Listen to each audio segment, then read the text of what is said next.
Good morning বন্ধুরা।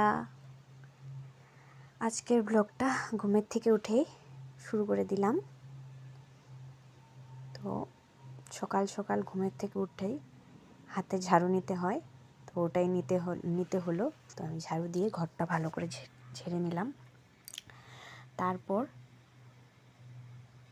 দুয়ার ঝাড়ু দিয়ে এঁঠো বাসন মেজে চলে আসলাম রান্নাঘরে। এখানে দুধ গরম করে মেয়েকে খাওয়াবো। দুধ গরম করছি।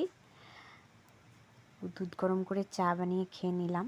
খেয়ে সেদ্ধ ভাত বসিয়ে দিয়েছি। সেদ্ধ ভাত ওইদিকে হচ্ছে, আর আমি এদিকে মাছ কেটে নিয়েছি। মাছ এনেছে আজকে, সবজি এনেছে, আর এনেছে যত মশলাপাতি আছে ওগুলো এনেছে। প্রতি মাসের যেটা বাজার হয় আমাদের গালামাল বাজার, সেটাও এনেছে।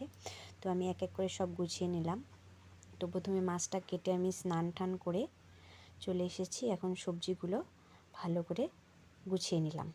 তো এই যে দেখো, এগুলো এনেছে, যেগুলো মশলা আমাদের গালামালের জিনিস, প্রয়োজনীয় জিনিস, সেগুলো এখন আমি আস্তে আস্তে গুছিয়ে নেব। তো আগের মাসেও আমাদের যেহেতু গরিবের সংসারে এইভাবেই করতে হয়, আগের মাসে যেগুলো বাঁচা ছিল সেগুলো বের করে নিয়ে এখনকারগুলো আমি আলাদা একটা বালতিতে রেখে দেব, যাতে কোনো সময় যদি কোনো জিনিস না থাকে বা পরের মাসে যদি করা না হয়, তখন আমরা এই জিনিসগুলো দিয়েই চালিয়ে দিতে পারবো। তার জন্য আমি এইভাবেই ঘরের সব জিনিসগুলো সঞ্চয় করে আলাদা করে একটা বালতিতে রেখে দিই।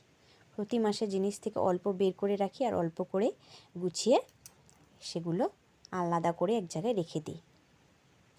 তো আমি সকালে খাওয়া দাওয়া করে, স্নান টান সেরে খাওয়া দাওয়া করে সকালে খাওয়াটা খেয়ে এগুলো গুছোতে বসে পড়েছি।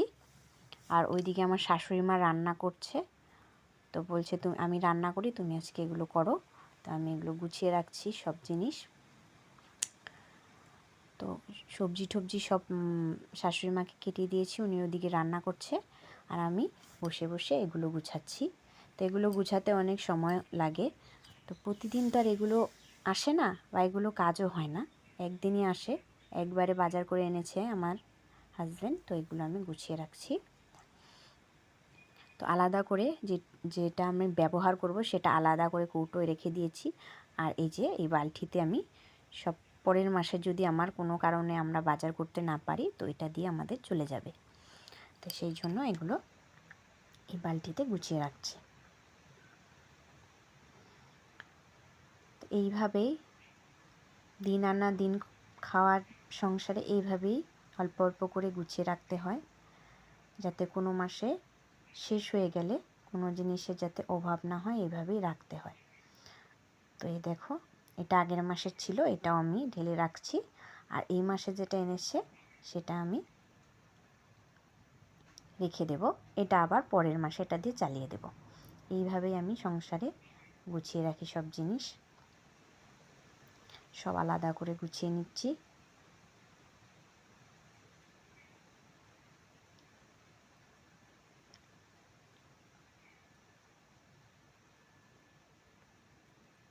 এখন আমার মোটামুটি সব গুছানো হয়েই গেছে। যেগুলোর দরকার সেগুলো বাইরে রেখে দিলাম, আর যেগুলোর দরকার নেই সেগুলো ওই বালতিটাতে সব গুছিয়ে রেখে দিলাম। আমার গুছানো কমপ্লিট হয়ে গেছে। এই যে দেখো, এগুলো আগের মাসের জন্য সঞ্চয় করে রেখে দিলাম।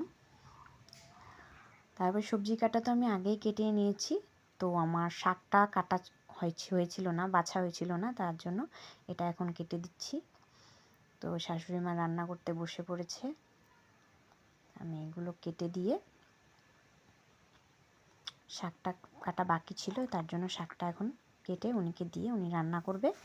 দিয়ে তারপরে আমি আমার মেয়েকে স্নান করাবো, খাওয়াবো, খাইয়ে ঘুম পাড়িয়ে দিব। তা সারাদিনে অনেক কাজই করতে হয়। এই যে শাক কাটা আমার হয়ে গেছে। এই যে আমার শাশুড়ি মা রান্নাও করছে। তা আমাদের বাড়িতে চুলায় রান্না করা হয়, গ্যাসেও হয়। গ্যাসের সকালের রান্নাটা গ্যাসেই করা হয়, যেহেতু সকালবেলা একটু তাড়াহুড়ো থাকে, তার জন্য গ্যাসে রান্না করেছিলাম। সেই জন্য গ্যাসটা মোছা হয়েছিল না, এখন মুছে ভালো করে পরিষ্কার করে নিচ্ছি।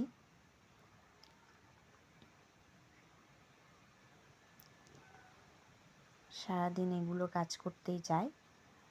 তো এই যে গ্যাসটা ভালো করে মুছে নিয়ে এখন মোটামুটি আমার কাজ শেষ। এখন আমি মেয়েকে স্নান করাতে যাব, স্নান করিয়ে খাইয়ে ওকে ঘুম পাড়িয়ে দিব।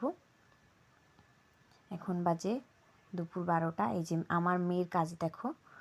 তো আমাদের যত সবজি কাটা হয়েছিল সেগুলোর যেগুলো চোচা হয়েছে পাশের বাড়ি দিতে যাচ্ছে। ওখানে একটা গরু আছে, ও প্রতিদিন এই কাজটা করে। তো গরুকে দিতে যাচ্ছে, গরুকে দিয়ে আসবে। দিয়ে আসার পর ওকে আমি স্নান করিয়ে খাইয়ে ঘুম পাড়িয়ে দেব। এই যে দেখো দিতে যাচ্ছে।